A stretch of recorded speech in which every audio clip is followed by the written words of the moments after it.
Bismillahirrahmanirrahim. Allahümme salli ala Muhammed ve ali Muhammed.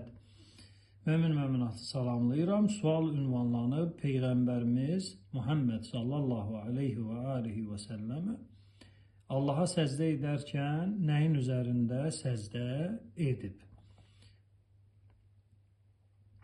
Bu suala cavab tapmaq üçün gərək etibarlı mənbələrə müraciət olunsun və etibarlı şəxslərdən cavab götürülsün. Hər dəfə namazda biz Allaha dua edirik ki, bizi nemət verilən şəxslərin yoluna hidayət et.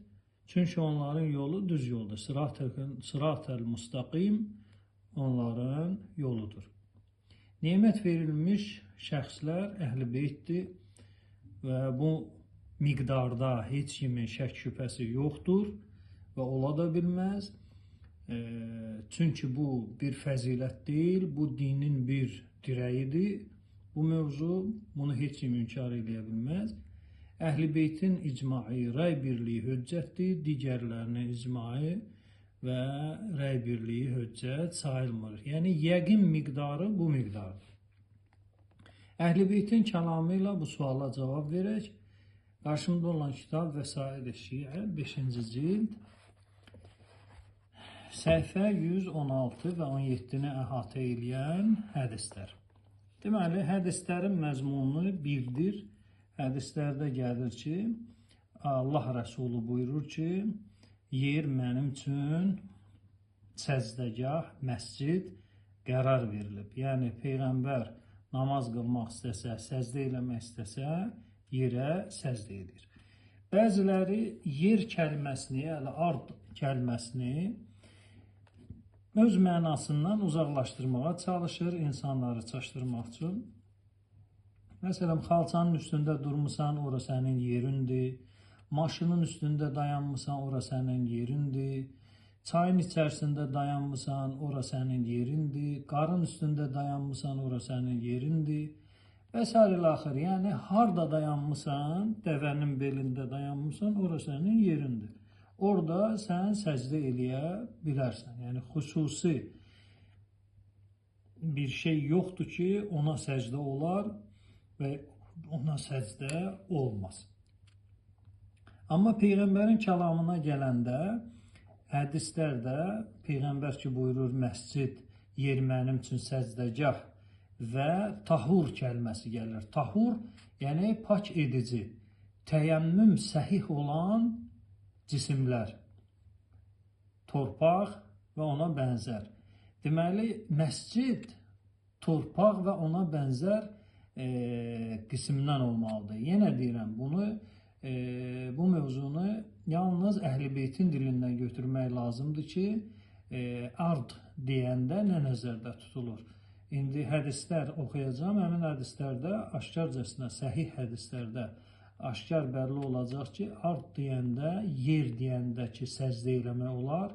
Nə nəzərdə tutulur? Əhl-i Beytin izahı ilə. Başqalarının izahı, sonra əqidəsi, fikri bizi üçün maraqlı deyil. Deməli, 1, 2, 3, 4, 5 ədəd hədisdir. 5-də də Peyğəmbər buyurur ki, yer mənim üçün məscid və tahur. Yer bu sifətlə olmalıdır, təhur sifəti ilə, pak edici. Yer pak edici sifəti ilə. İndi yer deyəndə nə nəzərdə tutulur? Gəlirik səhifə 342-yə həmən kitabdan. Deməli, hədis səhih sənəddir, məşhurdur, sahihət Hişam ibn-i Həkəm, Seyd-i Xui və Əl-Bəhrani və qeyruhuma. Bu iki alimdən savayı da üləmalar bu hədisin səhih olduğunu təsdiq edirlər. 6740 nömrəli hədis. Hişam ibn-i Həkəm İmam Cəfər Sadiq əleyhissalamdan soruşur. Əxbirnə əmmə yəcuzu sucud əleyhi və əmmə la yəcuz.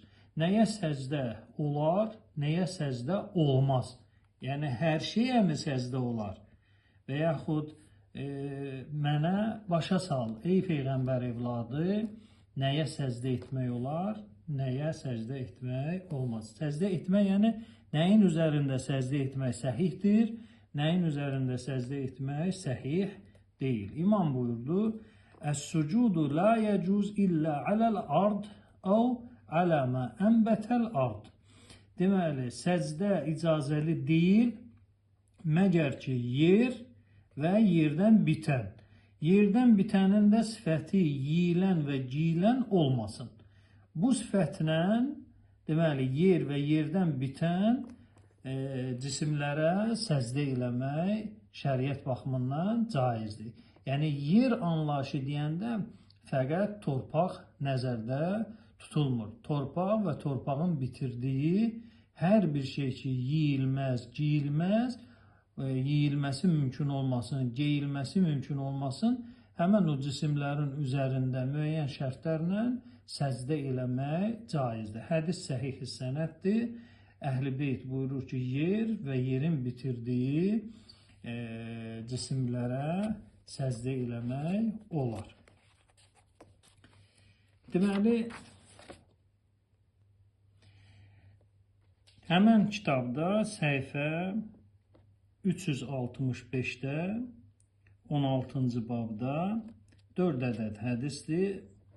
Deməli, babın adı İmam Hüseyin əleyhissalamın şəhid olduğu torpağın üzərində Allaha səcdə eləmənin savabı və müstəhəbliyi. Deməli, diqqət edəyim. 3-cü hədis 6808 nömrəli hədis. Deməli, Muaviyyə bin Ammar buyurur. Bu hədisdə səhih sənəddir. Yəni, bütün ulamalarımız icma edib ki, bu hədis nədir? Səhih sənəddir. Deməli, Şeyx Tusi Misbahda Muaviyyə bin Ammardan nəql eləyir, buyurur: "Kana li Əbi Abdullah əleyhissalam xaritat dibac safra." Deməli, İmam Cəfər Sadiq əleyhissalamın sarı rəngdə dibac parça növüdür. Sarı rəngdə dibac parçada bir kisəsi vardı. Fiha turbət Əbi Abdullah əleyhissalam. Orada babası İmam Hüseyin əleyhissalamın şəhid olduğu türbət vardı, torpaq vardı. Fəkənə idə hadarathu salat, namaz vaxtı yetişəndə sabbahu Cəfər Sadiq həmən o parçanı açarmış, həmən o kisəni açarmış və sabbahu o torpağı tökərmiş yerə, ələ səccadətihi, səcdə elədiyi yer ki var, onun üzərinə torpağı tökərmiş və səcədə əleyhi, torpağa səcdə eləyərmiş. Səccadiyə, xalçıya, palaza yox. Xalça palazın üstünə həmən o torpağı Cəfər Sadiq əleyhissalam tökərmiş. Deməli, və buyurur ki, İmam Hüseyin əleyhissalamın şəhid olduğu torpağın üzərində Allaha səcdə eləmək günahın yaratdığı 7 pərdəni yırtır və dağıdır, bəndənin duasını və Allaha yaxınlığını daha da yaxınlaşdırır.